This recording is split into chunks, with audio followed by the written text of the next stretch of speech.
Ito na po yung pupuntahan niyo for your second attempt.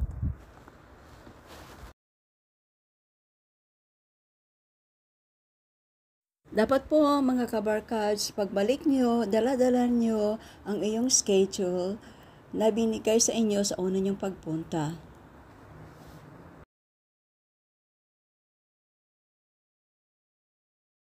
Kailangan ipakita po ninyo ito sa guard kasama ng inyong ID.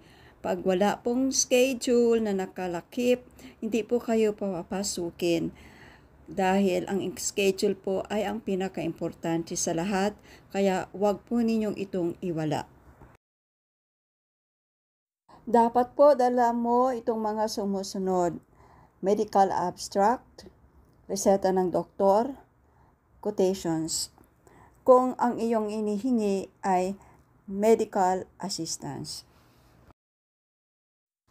Ayan, kung GL naman po ang inyong tukoy, dalhin din po nyo ito kasama ng inyong medical abstracts, resita ng doktor, at inyong ID, plus the quotations.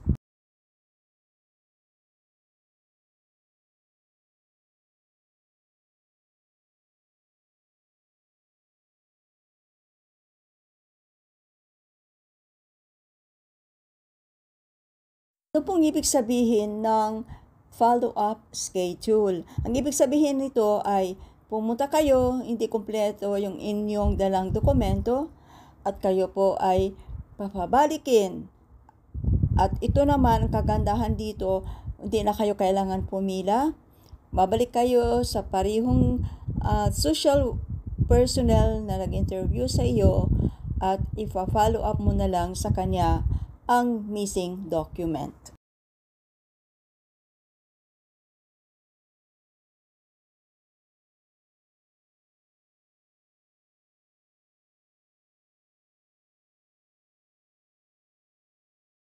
Ano ho ba ibig sabihin ng GL? Ito po ay isang dokumento na binibigay ng Social Welfare.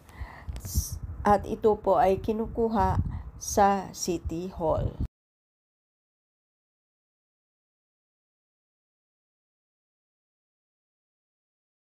Ito po yung mga kailangan nyo pong i-preparar. Certificate of Indigency, galing po yan sa barangay. Pwede po kayong humingi. Kasama doon, ilakip mo yung medical abstract, yung doctor's prescription, yung quotations, at ID.